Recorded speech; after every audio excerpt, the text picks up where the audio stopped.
Selamat pagi Bu Ika, saya Catherine DK11A nomor absen 5. Hari ini saya akan membuat video tentang perjuangan Pangeran Diponegoro dalam melawan kolonialisme.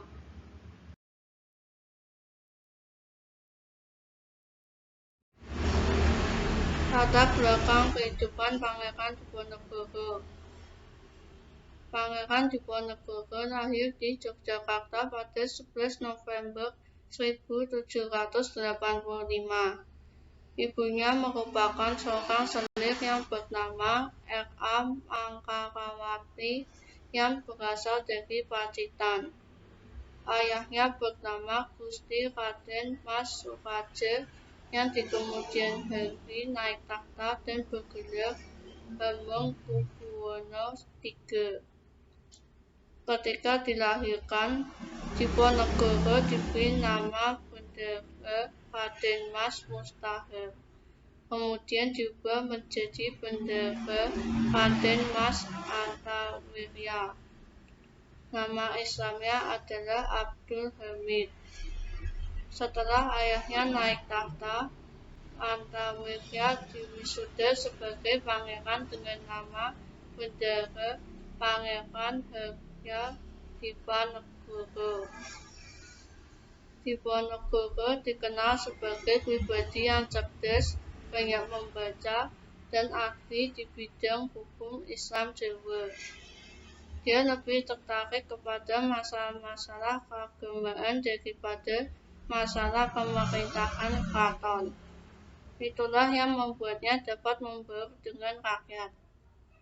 Diponegoro lebih memilih tinggal di Tegalrejo, berdekatan dengan tempat tinggal Eyang Buyut putrinya, yakni Gusti Kanjeng Ratu Tegalrejo Permaisuri dari Sultan Hamengkubuwono I daripada tinggal di keraton.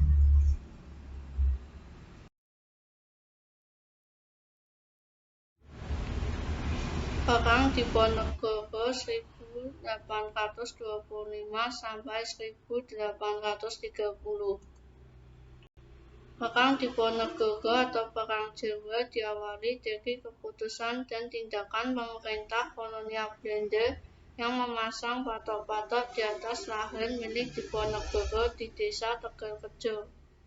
Tindakan tersebut diperparah dengan beberapa kelakuan Belanda yang tidak menghargai adat istiadat setempat dan eksploitasi berlebihan terhadap rakyat dengan pajak tinggi.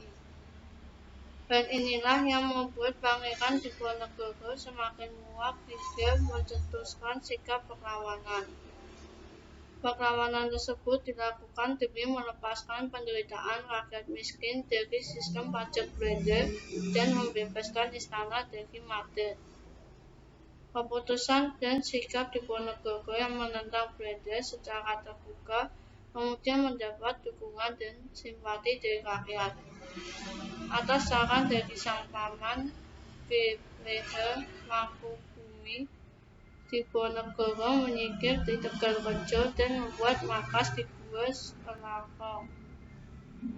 Saat itu, dia mengatakan bahwa perlawanannya adalah perang salib, yaitu perlawanan menghadapi kaum kafir. Semangat perang salib yang dikobarkannya membawa pengaruh luas hingga ke wilayah Pacitan dan Kedung.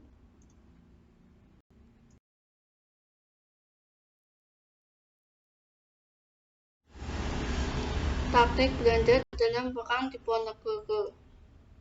Bagi Belanda, Perang Diponegoro adalah perang terbuka dengan mengerahkan berbagai jenis pasukan, mulai dari pasukan infanteri, kavaleri, dan artileri yang selalu menjadi senjata andalan pemerintah Belanda dalam pertempuran frontal.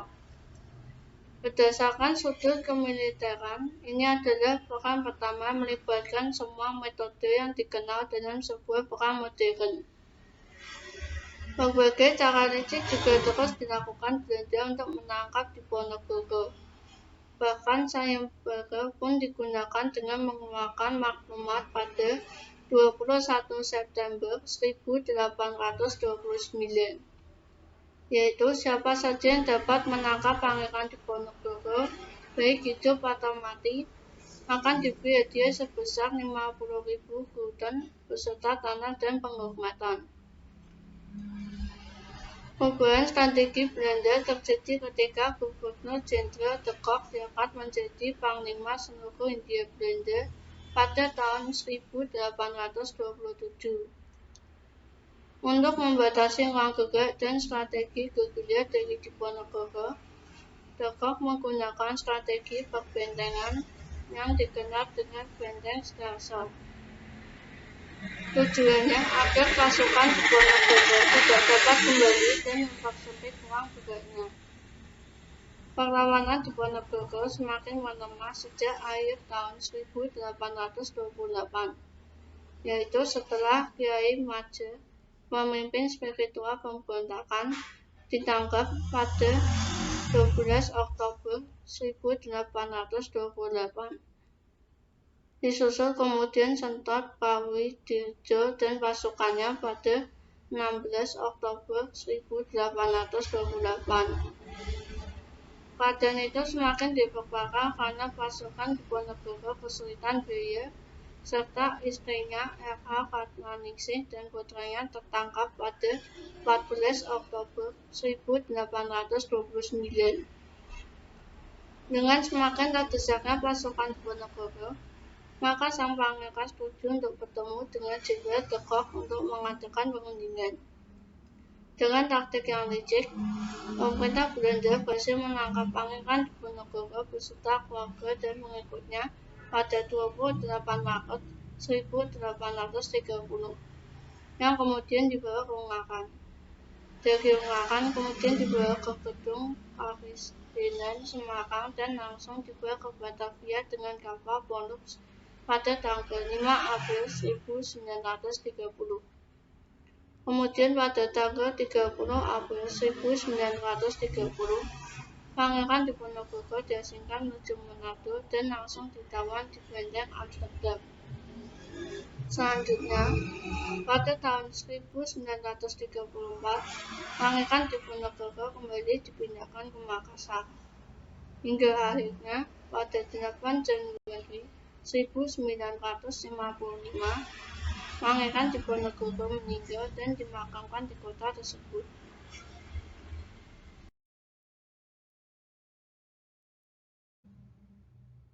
Demikian adalah penjelasan tentang perjuangan perlawanan Pangeran Diponegoro dalam melawan kolonialisme. Sekian dan terima kasih.